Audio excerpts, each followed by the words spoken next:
3단계를 지금 하고 있습니다만은 2단계 구약시대, 신약시대 간략하게 두 번에 나눠서 말씀 증거합니다.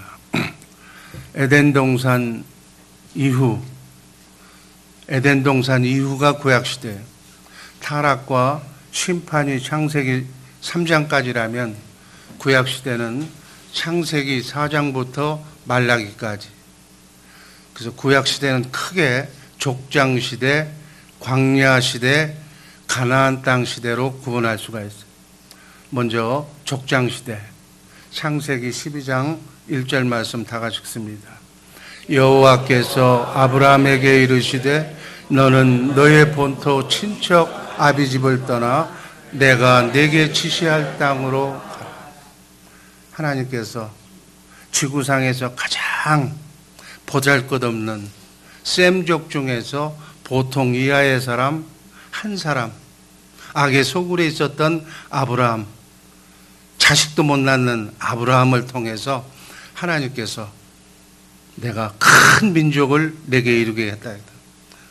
여러분 한번 생각해 보세요. 70 먹은 사람이 아이도 못 낳는데 아들을 낳아서 네 씨에서 하나님의 나라를 세워주시겠다고 아브라함에게 약속한 거예요. 그래서 하나님께서 아브라함을 지금 부르는 장면이에요.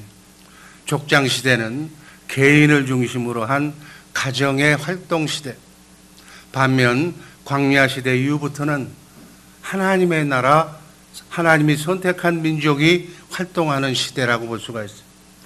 족장시대는 셋에서부터 요새까지 성경의 창세기에 해당하는 부분이에요. 족장시대의 중심은 말하기도 전에 아브라함을 중심으로, 그 전에는 셋, 노아, 셈, 그리고 이삭, 야곱, 요셉이 대들보예요. 아마 주연 배우라고 할 수가 있어요. 이 7기둥이 족장시대의 중요한 인물이에요. 여기서 노아, 셈 이전 시대를 살펴보면 아담의 아들이 가인과 아벨 중에 동생인 아벨은 하나님을 인정하고 하나님이 왕이신 것을 믿고 믿음의 제사를 드렸다고 성경은 기록하고 있어요. 그러나 카인의 후예라고, 가인은 하나님을 왕으로 인정하지 않고 믿음 없는 제사를 드립니다. 하나님께서는 가인의 제사를 연락하지 않고 가인은 마귀에게 속해서 동생 아벨을 돌로 쳐 죽이는 최초의 살인자가 됩니다. 여기서부터 눈으로 보이지 않는 사탄 마귀의 나라가 실제적으로 세상에 등장하기 시작한다. 그래서 하나님께서는 아벨 대신 셋이라고 하는 아들을 아담에게 줌으로써 하나님의 나라, 세상 나라가 이렇게 시작이 되는 거예요. 하나님을 인정하는 나라와 하나님을 인정하지 않는 나라, 곧 영의 나라와 육의 나라, 가인으로부터 육의 나라는 시작이 되는 거예요. 영의 나라의 계보는 아벨 대신 다시 주신 셋의 후손에 의해서 시작이 됩니다. 창세기 4장 26절 말씀, 셋도 아들을 낳고 그 이름을 에노스라 하였으며 그때 사람들이 비로소 여호와의 이름을 불렀더라. 여호와의 이름을 불렀다는 것은 하나님을 예배하며 하나님을 찬양하기 시작했다는 얘기, 하나님을 인정했다는 얘기. 창세기 6장 1절 말씀 읽습니다. 사람이 땅 위에 번성하기 시작할 때 그들에게서 딸들이 나니, 여기서 사람은 육신의 눈으로 보이는 것을 왕으로 믿는 육의 나라 사람, 쉽게 얘기해서 가인의 후예들을 얘기하는 거예요.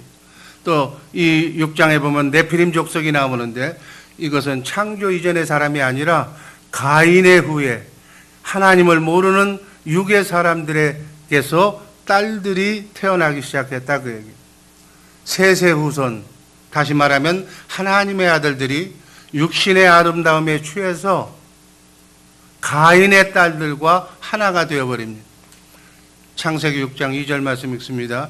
하나님의 아들들이 사람의 딸들의 아름다움을 보고 자기들이 좋아하는 모든 자로 아내를 삼는지라. 육신의 동화가 됐다는 얘기, 영적 의미는 하나님의 아들들이, 셋의 아들들이 타락하기 시작했다, 그 얘기. 3절 말씀 읽습니다. 여호와께서 가라사대 나의 신이 영원히 사랑과 함께 하지 아니하리니 이는 그들의 육체가 됨이라. 사람의 딸들로 인해서 육신 안에 갇히게 되었다. 곧 눈에 보이는 것만 믿고 삶으로 하나님을 믿지 않는 자들이 되고 말았다는 얘기. 하나님이 후회하시고 창세기 7장에서 심판을 내리시는데 그것이 바로 우리가 잘 알고 있는 노아의 홍수 심판이에요. 이 심판에서 셋의 후손인 노아의 8 식구만 남겨놓고 모든 인간을 다 쓸어버립니다. 그리고 노아의 8 식구로부터 지금 우리가 이루어지는 바로 새로운 세계의 역사가 지금까지 진행되고 있습니다. 또한 족장들에 의해서 가르쳐 주신 신학적인 영적인 가르침이 있는데 셋은 이름하여 예배론이라고 얘기하는 거예요. 예배론 도표 보여주세요. 셋에 대해서 기록하신 목적이 바로 예배에 대해서 가르침을 주기 위해서 바로 셋을 등장시킨 거예요. 창세기 4장 26절 말씀 우리가 읽었습니다. 여호와의 이름을 하나님을 찬양하는 것을 셋이 했다. 하나님은 가인의 예배가 아닌 아벨의 예배를 받으셨습니다. 아벨의 뒤를 이어서 아담에게 주신 아들이 셋이고 세 세대에 비로소 하나님을 인정하는 하나님을 부르기 시작했다는 거예요. 하나님을 불렀다는 것은 하나님이 바로 예배를 얘기하는 거예요. 예배가 너무 중요한 줄로 믿습니다. 왜 예배가 중요한가? 하나님은 우리를 구원하시는데 그 방편이 예배를 통해서 우리를 구원하시는 거예요.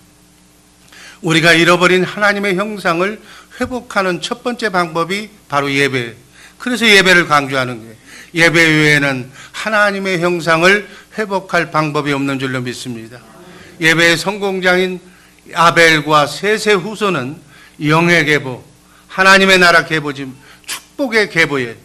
그러나 예배의 실패자인 가인의 계보는 저주의 계보, 육의 계보, 사탄의 계보, 이 세상 나라의 계보가 지금 두 줄기가 면면이 인류의 역사 속에, 교회사 속에 지금 우리의 삶 속에 이루어지고 있습니다.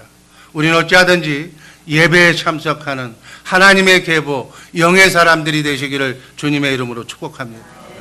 두 번째, 족장인 노아는 방주를 지었습니다. 창세기 6장 13절 14절 말씀 읽습니다. 하나님이 노아에게 이르시되 모든 혈육 있는 자의 강포가 땅에 가득하므로 그 끝날이 내 앞에 이르렀으니 내가 그들을 땅과 함께 멸하리라. 너는 잣나무로 너를 위하여 방주를 짓되 그 안에 간들을 막고 역청으로 그 안팎에 칠하라. 교회론을 얘기하는 거예요. 방주는 교회의 예표예요. 방주 안에 들어오면 살고 밖으로 나가면 물에 빠져 죽는 거예요. 구원은 당시 홍수에서 건진받은 것 이상의 영적인 의미가 있습니다. 교회를 통해서 에덴 동산에서 잃어버린 하나님의 형상을 되찾게 하시는 것이 하나님이 원하시는 구원이에요. 교회 안에 예배가 살아있는 자는 하나님의 형상을 회복하고 잃었던 모든 것을 다 찾게 될 줄로 믿습니다. 그런 의미가 노아라는 족장의 의미에 있어요. 다음 셈은 찬송에 대해서 말해주고 있습니다. 창세기 9장 26절 또 가로되 셈의 하나님 여호와를 찬송하리로다. 가나안은 셈의 종이 되고. 찬송은 입술의 열매라고 그랬어요. 히브리서 13장 15절 말씀 한번 다 같이 읽습니다. 이러므로 우리가 예수로 말미암아 항상 찬미의 제사를 하나님께 드리자. 이는 그 이름을 증거하는 입술의 열매니라. 제가 우리 성가대 찬양팀들한테 항상 하는 얘기, 찬송 한곡 드리면, 찬양을 드리면 소 한 마리를 드린 것과 같다고 그랬어요. 그렇게 하나님은 기뻐하시는 줄로 믿습니다. 이렇게 셈은 하나님을 찬송으로 기쁘시게 했다. 찬송은 예배도 되고 찬송은 하나님의 말씀을 노래로 한 것이기 때문에 하나님이 기뻐 받으시는 헌금도 된다는 사실 잊지 마시기를 바랍니다. 소 한 마리에 해당하는 헌금이. 그래서 우리 교회는 찬송이 살아있는, 찬송으로 하나님께 예배드리는 복된 성도들 되시기를 주님의 이름으로 축복합니다. 우리도 셈처럼 찬송의 삶을 살라는 거예요. 하나님은 아벨 대신 셋을 주시고 셋의 계보가 셈으로 이어지는데 하나님께서는 영의 계보인 셈의 계보에서 바로 아브라함을 불러내시는 거예요. 그리고 하나님의 나라를 세우시는 거예요. 그리고 아브라함을 교육합니다. 하나님이 진짜 왕이라고. 애굽의 왕 바로가 왕이 아니라 하나님이 진짜 왕이라는 것을 믿으시기를 주님의 이름으로 축복합니다. 네 번째, 아브라함은 믿음의 조상이. 그는 우리에게 믿음이 무엇인지를 우리에게 샘플로 우리에게 보여주고 있습니다. 히브리서 11장 8절 말씀 읽습니다. 믿음으로 아브라함은 부르심을 받았을 때 순종하여 장래 기업으로 받을 땅에 나갈새 갈 바를 알지 못하고 나갔습니다.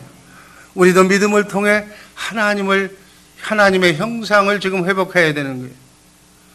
아브라함은 믿음으로 고향을 떠납니다. 그리고 할례를 받습니다. 새 이름을 받습니다. 그리고 마지막에는 이삭을 데리고 모리아산에 갔습니다.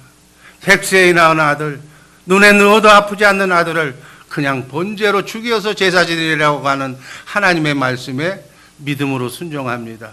하나님은 말씀하시면 말씀하신 것을 반드시 이루시는 하나님이기 때문에 이렇게 번제로 드리라고 하기 전에 먼저 이삭을 통해서, 이삭의 씨를 통해서 하나님의 나라가 확장된다는 것을 믿었기 때문에 내가 다음 이렇게 죽여도 하나님은 다시 살려서 이삭의 씨로 이스라엘의 민족을 이루겠다는 것을 믿었다는 거예요. 그 믿음이 아브라함의 믿음이에요. 하나님은 말씀하시면 반드시 이렇게 이루시는 여호와 하나님이심을 믿었다는 거예요. 믿음은 뭐예요? 신구약 성경 66권에 기록된 하나님의 말씀은 그대로 이루어진다는 것을 아브라함처럼 믿는 믿음이 믿음이다 그 얘기예요. 이제 남은 것은 주님이 다시 오신다는 재림과 새하늘과 새 땅과 마지막 심판이 남아있다는 부분만 성경에서 이루어지지 않았어요. 나머지는 지금까지 1.1핵도 틀림이 없이 하나님이 성경에 기록된 대로 인류의 역사는 그대로 진행되고 있다는 사실 알고 믿으시면 은혜가 될 줄로 믿습니다. 그래서 아브라함은 믿음으로 하나님의 형상권과 왕권과 제사장권을 되찾을 수가 있었습니다. 다섯 번째 이삭은 삶. 이삭은 흠이 없는 자예요. 구원받은 우리들이 이 땅에 살아갈 때 이삭처럼 흠이 없어야 될 줄로 믿습니다. 구약의 족장 시대를 통해서 하나님께서 보여주시는 삶이 바로 이런 것들이에요. 나라를 세우기 위해서는 4가지 충족된 조건이 있어야 된다고 그랬어요. 하나님의 나라든 세상의 나라든 왕이 있어야 되고 백성이 있어야 되고 법이 있어야 되고 영토가 있어야 국가로 인정을 받는 거예요. 왕은 메시아인 예수 그리스도를 보내주신다고 했기 때문에 백성을 만들어야 되는데 백성을 만들기 위해서 하나님은 야곱을 택합니다. 왜 야곱을 택했을까요? 육신의 형인에서는 눈으로 보이는 것을 세상 것을 더 소중하게 여겼다. 그래서 팥죽 한 그릇에 하나님의 약속을 무시하는 그러한 죄를 범합니다. 창세기 25장 34절 말씀 읽습니다. 야곱이 떡과 팥죽을 에서에게 주매 에서가 먹으며 마시고 일어나서 갔으니 에서가 장자의 명분을 경홀히 여김이었더라. 하나님은 이렇게 하나님의 말씀을 경홀히 여기는 자를 뭐라고 그래요? 바로 눈으로 보이지 않는 하나님의 약속을 경홀히 여긴 자.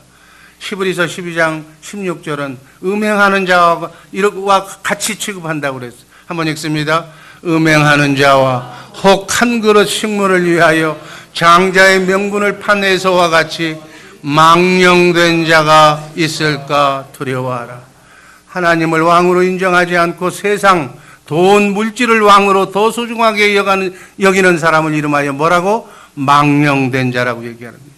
그래서 망령된 자인 에서는 장자지만 버리고 차자인 야곱을 통해서 애굽에서 250만 명이라고 하는 국민을 만드시고 애굽에서 출애굽을 시킵니다. 그리고 그 백성을 호렙산으로 이끌고 가서 모세를 통해서 법을 주시는데 그 법이 십계명이에요. 6번째 족장 야곱은 이런 의미를 가지고 있어요. 야곱은 성화를 의미합니다. 성경 중에서 가장 위대한 삶을 산 자, 그렇게 하나님이 인정한 자가 바로 야곱이에요. 얼마나 질퍽거립니까? 얼마나 욕심이 많습니까? 얼마나 간사하고 사기꾼이라는 이름까지 붙였던 그 야곱이지만 하나님은 야곱을 위대하게 생각하신다는 거예요. 하나님은 야곱을 최고로 여기셨어요. 그 증거로 야곱의 이름은 성경에서 가장 많이 나옵니다. 야곱이 죽은 후에도 170여 번이나 성경에 기록하고 있습니다. 야곱에 대한 하나님의 사랑이 지극했어요. 로마서 9장 13절 말씀을 보면 기록된 바 내가 야곱은 사랑하고 에서는 미워하였다 하신과 같으니라. 이사야서 43장 1절 말씀 읽습니다. 야곱아 너를 창조하신 여호와께서 이제 말씀하시느니라. 이스라엘아 너를 조성하신 자가 이제 말씀하시느니라. 내가 너를 구속하였고 내가 너를 지명하여 불렀나니 너는 내 것이라. 성경의 인물 중에 야곱 이상 없어요. 우리 질퍽거려도 관계없는 줄로 믿습니다. 우리의 마음의 중심이 회개하고 하나님께로만 돌아가면 하나님은 야곱처럼 여러분과 나를 축복해 주시고 사랑해 주실 줄로 믿습니다. 야곱은 성숙하지 못했어. 많은 환난을 통해서 조금씩 성화되어 갑니다. 얼마나 고집을 부리며 하나님의 말씀을 듣지 않았던지 하나님이 야곱의 환도뼈를 쳐서 다리를 쩔룩거리게 만들었을 정도로, 그러나 하나님을 집요하게 붙들고 다녔던 사람이, 그리고 마지막 죽는 순간에도 지팡이에 의지해서 하나님께 예배와 기도로 산 사람이 야곱의 인생이었어요. 야곱처럼 정말 다소 사단 마귀가 공존하는 이 땅에서 어렵고 힘들어서 질퍽거리고 넘어지지만 우리는 야곱처럼 끝까지 인내하는 그러한 하나님의 사람, 하나님의 사랑받는 사람이 되기를 주님의 이름으로 축복합니다. 7번째, 요셉은 영화의 영광을 받았다. 그 얘기. 애굽의 총리가 됩니다. 영적으로 보면 믿음으로 말미암아 성화의 과정을 거쳐서 저 영원한 천국에서 썩지 않고 쇠하지 않고 더럽지 않는 저 천국에서 영화를 보여주실 것을 요셉의 생애를 통해서 우리에게 먼저 보여주시는 거예요. 이렇게 구약의 족장 시대에 대표하는 족장은 하나님의 형상을 회복하는 모든 방법을 다 제시하는 거예요. 이 예배에 성공하고 정말 교회에 충실하면서 믿음을 끝까지 지키면서 영화로운 요셉과 같이 영광의 반열에 들어가는 우리 주의 사랑교회 식구들 되기를 주님의 이름으로 축복합니다. 지금까지 살펴본 7 족장을 통해서 우리는 그것을 알 수가 있는 거예요. 요셉의 단계까지 우리는 에덴 동산에서 잃어버린 하나님의 형상권과 하나님의 왕권과 제사장권과 영원히 살 수 있는 영생권을 다 회복해서 저 영화로운 천국에서 요셉처럼 그렇게 영화롭게 살기를 주님의 이름으로 축복합니다. 이렇게 사는 우리 주의 사랑교회 성도들 되기를 주님의 이름으로 축복합니다. 기도하겠습니다. 사랑의 하나님 감사합니다. 아버지 하나님,